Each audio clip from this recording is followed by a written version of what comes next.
My name is Wafae Al-Hajali, and in this presentation, I'll be sharing how I used a mix of tools, H5P, video, and a live Zoom activity to design interactive learning experiences for my students.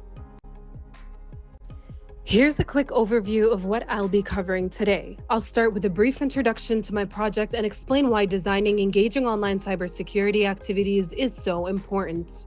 Then I'll move into the asynchronous tools, where I'll share examples of how I use H5P and video to promote independent learning. Next, I'll talk about a synchronous activity I designed using Zoom and Jamboard, which supports collaboration and critical thinking. After that, I'll reflect on what I learned throughout the design process, particularly how different tools meet different learning needs. And finally, I'll wrap up with a short conclusion that highlights the key takeaways and implications for teaching cybersecurity online. Students learn best when they can do more than just read or listen, when they can interact, explore, and apply what they learn. Interactive tools and active learning strategies make difficult topics like encryption or network security easier to understand and more meaningful. By using a mix of online tools, we can create learning experiences that support different learning styles and help students feel more confident and involved. In the next part, I'll introduce the asynchronous tools I use to design these activities. This was the first asynchronous activity I designed, titled Understanding Cryptography: The Science Behind Secure Communication. It's an interactive module created with H5P where students explore the basics of encryption, hashing, and digital signatures through short explanations, visuals, and mini quizzes. The design allows students to learn at their own pace, which is especially helpful for first-year learners who may be encountering these concepts for the first time. Each slide focuses on a single idea and includes immediate feedback through built-in quizzes. It also follows accessibility best practices. All images have alt text, navigation can be done via keyboard, and visuals use clear color contrast for readability. This activity makes complex cybersecurity concepts more approachable while promoting self-directed learning and engagement. Now I'll show a quick preview of my first asynchronous activity created with H5P. In this activity, students move through a series of short slides that introduce key topics such as encryption, hashing, and digital signatures. Each slide includes visuals and short interactive quizzes that allow students to check their understanding as they go. One advantage of H5P is that the quiz grades can be automatically linked to my Canvas, so students' progress is tracked seamlessly. What makes this activity especially effective is its constructivist design. Students build knowledge through exploration and hands-on practice rather than memorization. I also ensured the activity follows accessibility best practices with features such as alt text, keyboard navigation, and high contrast visuals, so every student can participate fully and comfortably.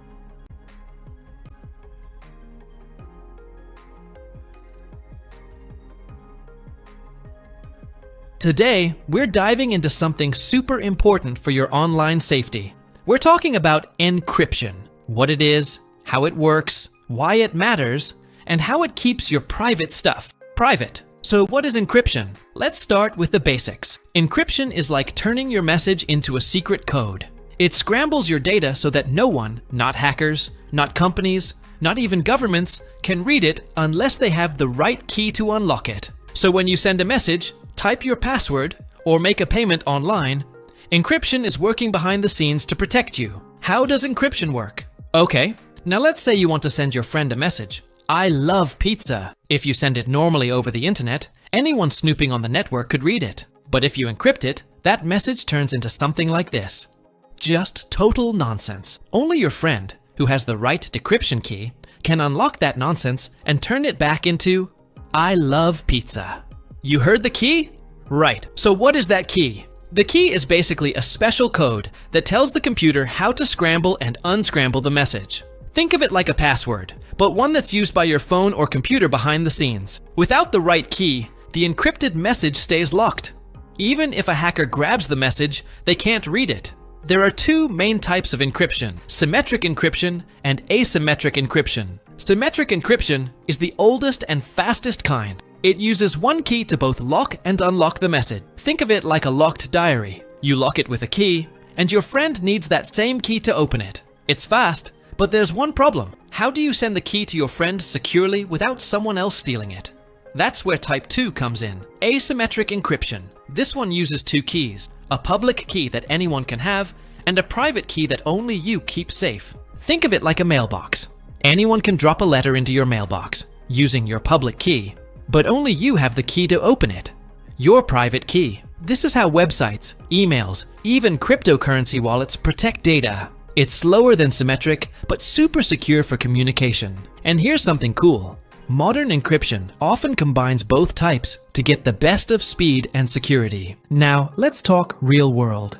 You use encryption every day, even if you don't realize it. When you send a message on WhatsApp, it's encrypted end to end. Only you and the person you're messaging can read it. When you shop online and see HTTPS in the address bar, that means the site is using encryption to protect your credit card info. When you use a VPN, it encrypts all your internet traffic, so no one can spy on what you're doing online. Even your phone and laptop use encryption to protect your files if someone steals the device. So encryption is everywhere around us today. Let me give you a few more quick examples who using encryption. Password managers like LastPass or Bitwarden. Cloud storage like Google Drive or Dropbox. Wi-Fi security at home, blockchain and cryptocurrencies like Bitcoin. Even in gaming, to prevent cheating or protect accounts. Honestly, without encryption, the internet would be a very scary place. Bonus tip for you. So always look for HTTPS in your browser when entering personal info online. The S means it's secure. The website is using encryption. No S? Don't trust it with your data. So now you know exactly what encryption is, how it works, and why it's super important for your privacy and safety online. If you learned something new, give this video a thumbs up. And don't forget to subscribe for more easy tech explainers. See you in the next one, and stay encrypted.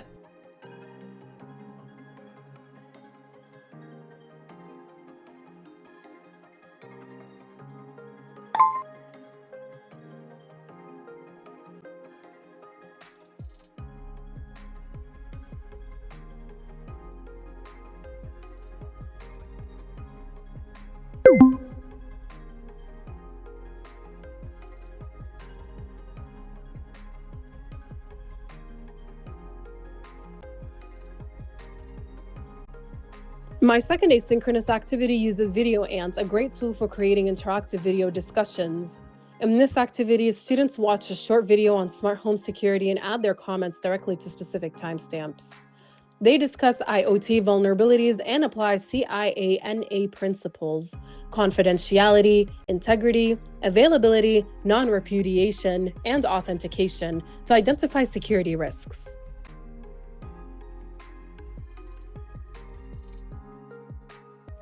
Here's a look at how the Video Ant Smart Home Security activity works. Students watch the short video titled "Smart Home is not a secure home" and respond to the instructor's prompts directly on the video timeline. For example, at the 46-second mark, they discuss which connected home devices might create confidentiality risks. Later, they analyze how data encryption and CIA/NA principles apply to real-world scenarios. Each comment appears on the right side of the screen, allowing students to read and reply to their classmates' thoughts, creating a truly interactive discussion, even though the activity is asynchronous.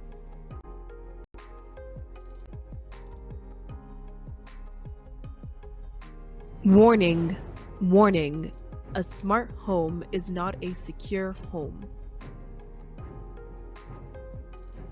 Hi everyone, this is your host Wafae, and today I will share interesting information about hackable smart devices in your home networks.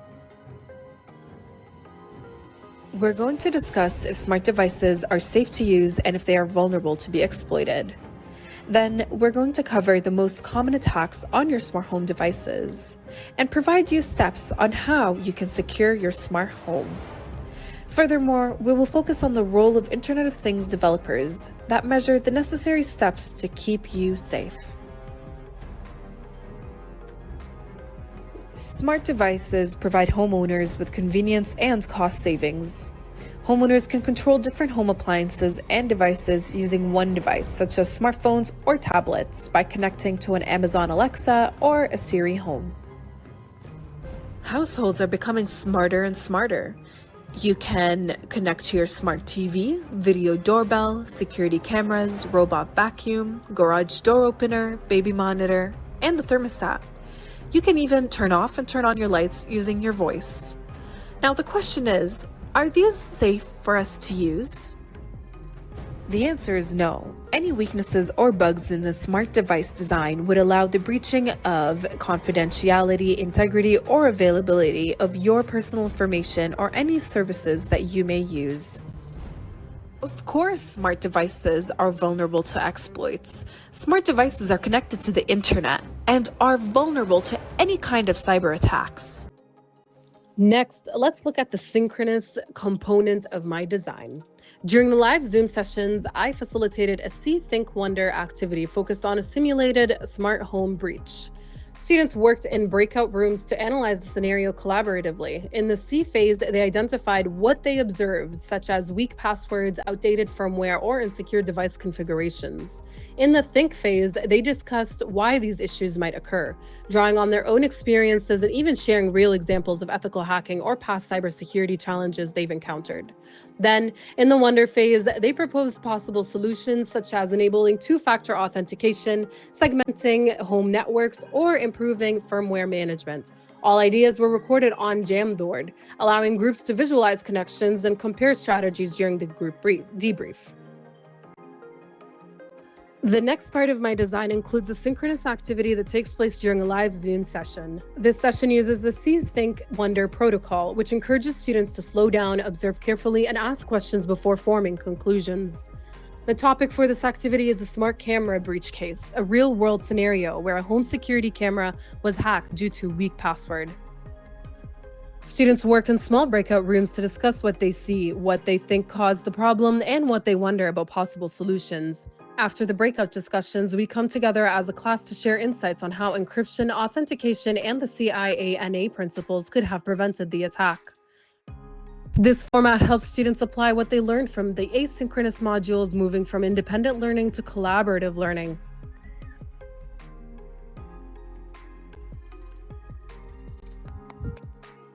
Creating these activities was a very rewarding experience because it helped me grow as both an instructor and a course designer. I found that incorporating visual and hands-on learning significantly increased student engagement. When students could explore, test, and interact with content, they became more curious and confident, especially in a technical subject like cybersecurity. Designing interactive content also improved my teaching approach. I began thinking more intentionally about how students learn, not just what they learn. It shifted my focus from delivering information to designing meaningful learning experiences. Another key takeaway was how important accessibility and inclusion are. From alt text and captions to clear language and color contrast, I learned that thoughtful design ensures every student can participate and succeed.